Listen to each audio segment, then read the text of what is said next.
வீட்டு முன் கண் திருஷ்டி தோரணம் இதுக்கு பின்னாடி இப்படி ஒரு அறிவியல் உண்மையா? ஒருவரின் முன்னேற்றத்தை பார்த்து புரளி பேசுவது, அவன் முன்னேற்றம் எப்போது சரியுமோ என்ற எதிர்பார்ப்பதுதான் பொறாமை அல்லது கண் திருஷ்டி என்று சொல்வார்கள். பொதுவாக வீட்டின் வாசலில் கண் திருஷ்டிக்காக தோரணங்கள் மற்றும் எலுமிச்சை மிளகாய் சேர்ந்த கண் திருஷ்டி பொருட்கள் கட்டப்பட்டிருப்பதை நாம் பார்த்திருப்போம். பழங்க காலங்களில் நம் முன்னோர்கள் இதை ஆழமாக நம்பினார்கள். முன்னோர்கள் சொன்னது எல்லாமே அறிவியல் பூர்வமான உண்மை என்பது இப்போது நமக்கு தெரிய வந்தாலும், சிலர் இந்த கண் திருஷ்டி என்பதை மூட நம்பிக்கை என்றும் குறிப்பிடுகிறார்கள். ஒருவரின் முன்னேற்றத்தை பார்த்து புரளி பேசுவது, அவன் முன்னேற்றம் எப்போது சரியுமோ என்று எதிர்பார்ப்பதுதான் பொறாமை அல்லது கண் திருஷ்டி என்று சொல்வார்கள்.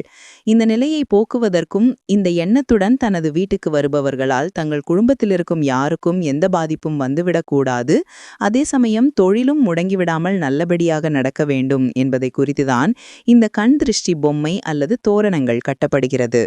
இந்த கண் திருஷ்டியில் தோரணத்தில் இருக்கும் எலுமிச்சை தனது வசீரகமான நிறத்தால் வீட்டுக்கு வருபவரின் கவனத்தை திசை திருப்பி கண் திருஷ்டி ஆற்றலை ஈர்த்து உறிஞ்சும் சக்தியை கொண்டதாகவும், பச்சை மிளகாயில் உள்ள காரமும் உஷ்ணமும் எதிர்மறை சக்திகளை விலக்கி விரட்டும் பண்பை கொண்டது என்றும், அதில் கட்டியுள்ள கருமை நிறம் அனைத்து எதிர்மறை ஆற்றல்களையும் தன்னில் தக்கவைத்து வீட்டிற்குள் நுழையவிடாமல் தடுக்கும் என்பதுதான் நம்பிக்கை.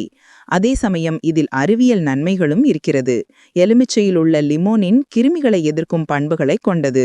சுற்றுப்புறத்தில் உள்ள காற்றை சுத்தம் செய்து வீட்டுக்கு புத்துணர்வை கொடுக்கும். மிளகாயில் உள்ள கேப்சைசின் சில நுண்ணுயிரிகளை விலக்கி வைக்கும் தன்மை கொண்டதாக இருக்கலாம், அல்லது அதன் காரமான மனம் பூச்சிகளை விலக்கலாம் என்று நம்பப்படுகிறது.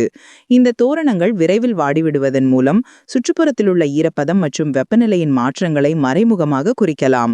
வீட்டில் தோரணம் கட்டப்பட்டிருப்பதால் தீய சக்திகள் அல்லது திருஷ்டி இருக்காது என்று நினைக்கும் வீட்டின் உரிமையாளர் அதே நம்பிக்கையுடன் வேறு எங்கும் கவனம் செலுத்தாமல் தனது மன அமைதி, நிம்மதி மற்றும் நேர்மறை எண்ணங்களை வைத்து தங்கள் வேலையில் அதிக கவனம் செலுத்தி வெற்றியடையும் போது தோரணம்தான் காரணம் என்று உறுதியாக நம்பத் தொடங்குகின்றனர். இப்படி தோரணம் கட்டுவதில் அறிவியல் கலந்த உளவியல் தாக்கங்களும் இருக்கின்றன.